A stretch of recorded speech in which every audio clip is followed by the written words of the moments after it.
C'est rigolo, monsieur. L'autre jour, je suis allé dans une zone piétonne et puis j'ai bien marché. Ah, c'était le pied. Et puis alors, c'est alors que je me suis rappelé que piétonne, c'était un nom féminin de conchiliculture. C'était en fait un genre de mollusque gastéropode, mais c'était aussi un terme d'entomologie, une sauterelle nouvellement éclose, dont les ailes sont encore rudimentaires et qui cause de grands ravages dans les plantations. Alors moi, je me suis dit, ça va me faire mal à ma plante des pieds. Mais qu'est-ce que tu dis, toi? Moi, je suis le frère jumeau de Rocky. Tes pieds, c'est pas comme des plantes dans la nature, ça repousse pas. Tu risques pas d'être ravagé, tu serais pas un peu ravagé. Bon, ben, on va jouer à pile ou à face. Ben ouais, euh, parce que pile, tout le monde sait ce que c'est, côté pile d'une pièce, hein, et le côté face, mais est-ce que la pile, ça a plusieurs significations? Est-ce que ça serait pas un mot polysémique? Ah bah oui. Euh, quoi? Il est pas polysémique? Ah bah si, il est poli, il vit dans une vie policée, ah oui. Euh, parce que il sait qu'une pile, euh, ça peut avoir plusieurs significations. Par exemple, au jeu du tric-trac, qui s'écrit en un seul mot, ce sont les dames qui sont posées les unes sur les autres sur la première flèche du tablier en début de partie. Et puis aussi, il sait que une pile, c'est la portion du tronc d'un arbre qui est susceptible d'être convertie en bois de charpente. Ben oui, parce que dans ma vie, j'aurais voulu, si j'avais été bien baraqué, et si ça avait bien été payé, j'aurais voulu être charpentier au Canada. Et pourquoi pas en France aussi, ben oui. Mais je sais qu'une pile, aussi, ça a une autre signification. C'est une sorte de citerne qui sert de réservoir aux huiles dans une savonnerie. Un peu cher. Si on avait su ça, on aurait pu en faire des savons, hein, une citerne, on appelle une pile. On n'aurait pas joué à pile ou à face. Parce que la savonnerie de famille, elle a vraiment coulé, hein. Bah écoute, moi je vais te faire un carton tout de suite parce que aussi, si tu veux te reconvertir, une pile, c'est une cuve du fabricant de carton. Alors, t'as qu'à te fabriquer une pile. Ouais, bah tu sais, des piles, moi, toi, mon frère jumeau, si tu pouvais fabriquer des piles, il faudrait que tu fabriques des vraies piles et qu'on met dans des appareils. Oh, peu cher, vous me rappelez une vieille histoire de famille, parce que je me souviens, mon grand-père, le Hugolin Ier, lui, il avait son pressoir à ville, et puis à côté, il avait toujours un grand vase. Il me dit, tu vois,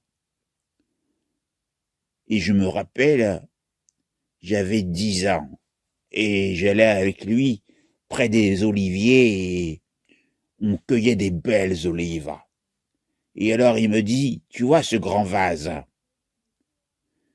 c'est le grand vase que nous, les Provençaux, où on conserve l'huile. Et tu sais comment on l'appelle? On l'appelle une pile. Oh, mais c'est fantastique ça.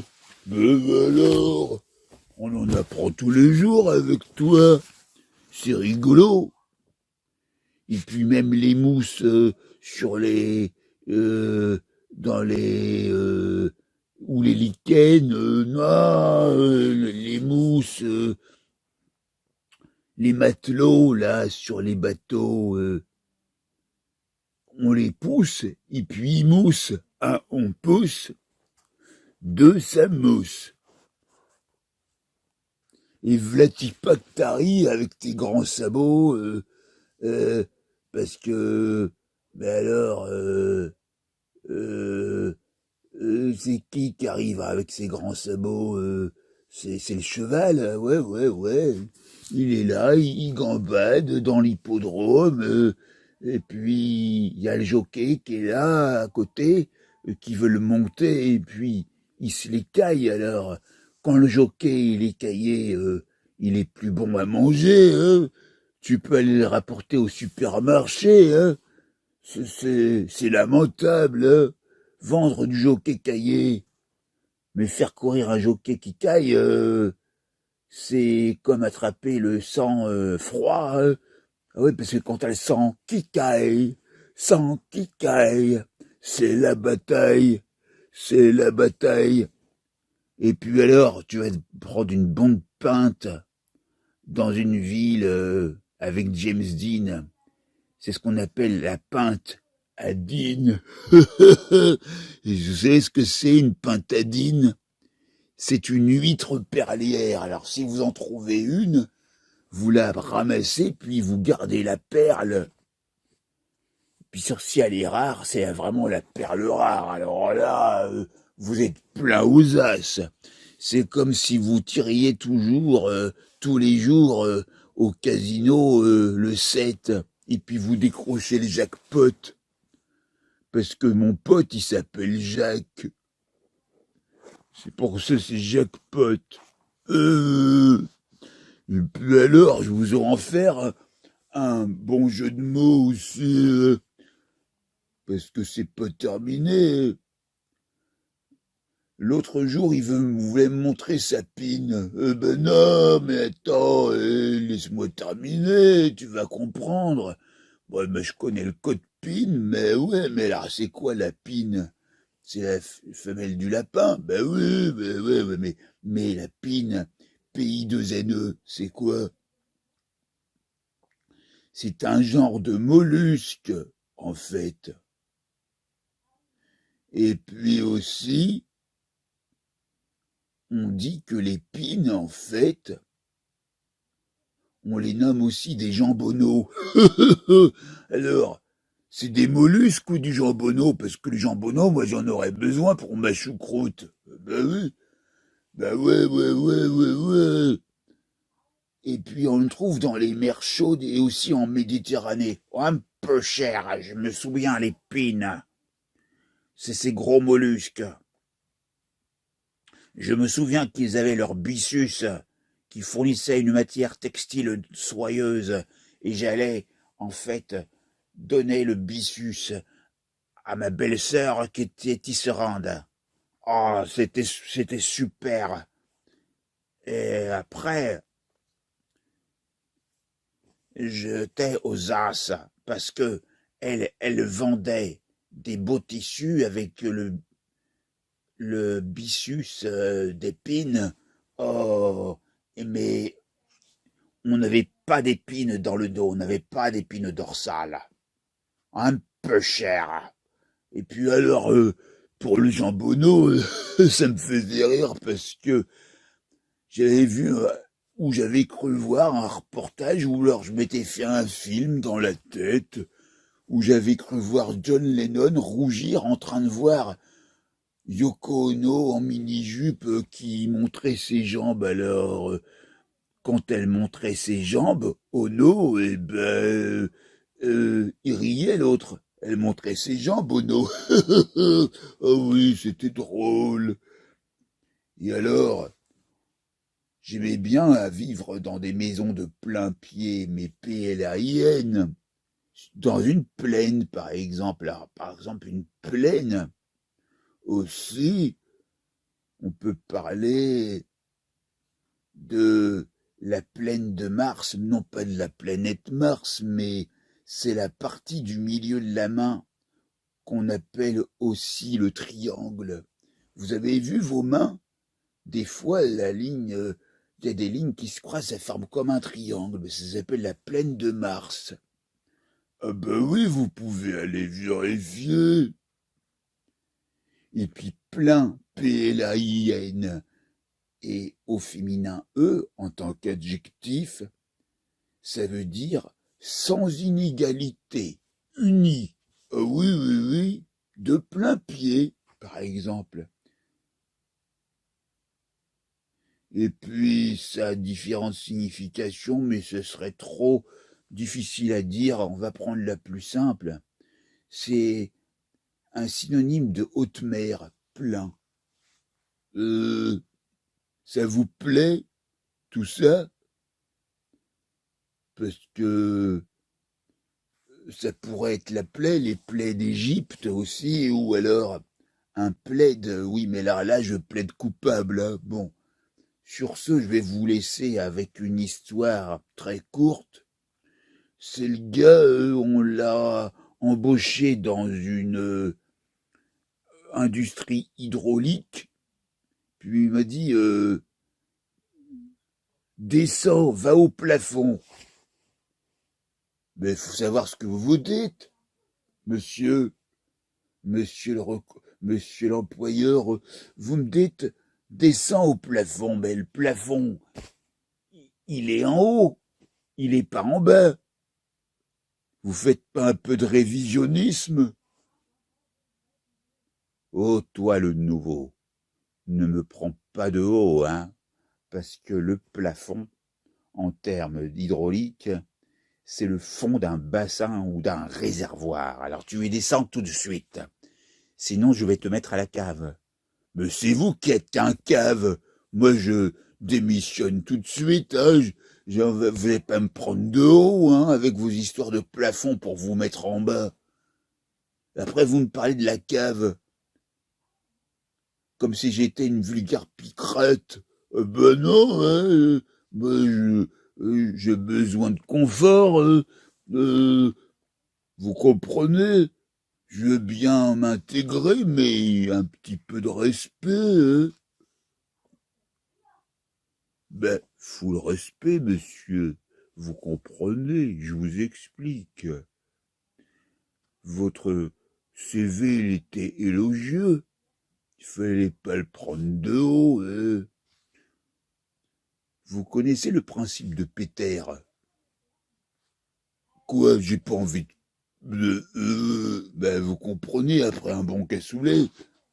Mais non, le principe de Peter, c'est ceux qui en fait, ils ont des idées en tête et puis ils se croient au-dessus de la moyenne. Moi, c'est vrai que je peux avoir une certaine culture, mais bon, je vais me calmer parce que je suis toujours dans une spirale, comme si je voulais sortir du trou noir dans lequel on voudrait nous mettre.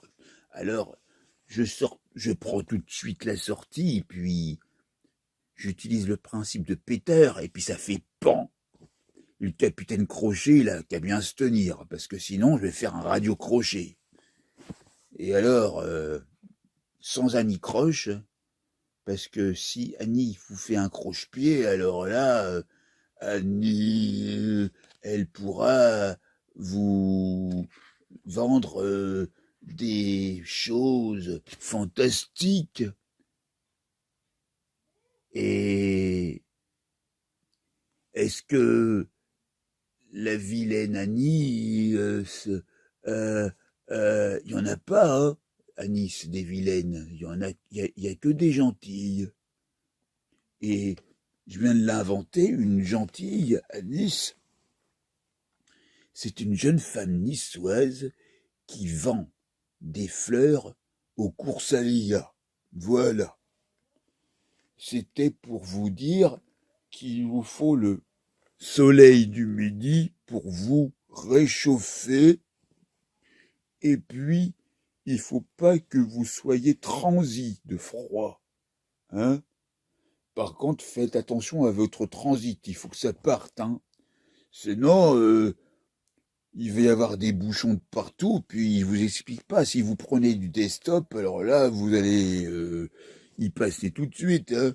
Bon, bah alors, c'est pour ça que au boulevard du bouchage, quand c'est bouché, allez, un petit coup de desktop, puis ça repart. Hein. Bon, voilà.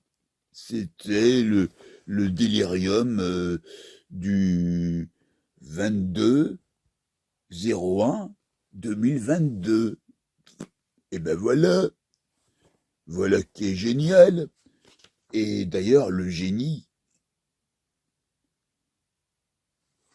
il est super parce que lorsqu'on laisse génie faire, oh bah on dit, on appelle Jonathan Hart parce que si on laisse génie faire, ben Max, il se taille avec février et puis il va voir ailleurs. Parce qu'il faut avoir l'amour du risque hein, aussi. Alors voilà, si je m'en arrête là, je vais aller me pioter bientôt. Et puis, par contre, pioter, P-I-O-T-E-R, pour terminer sur une note culturelle, c'est un verbe intransitif qui signifie crier en parlant d'une couvée de petits oiseaux. Pioter, et non pas pieuter. Mais après, si vous écoutez ça avant de dormir, bah allez pioter et portez-vous bien. Merci et à bientôt.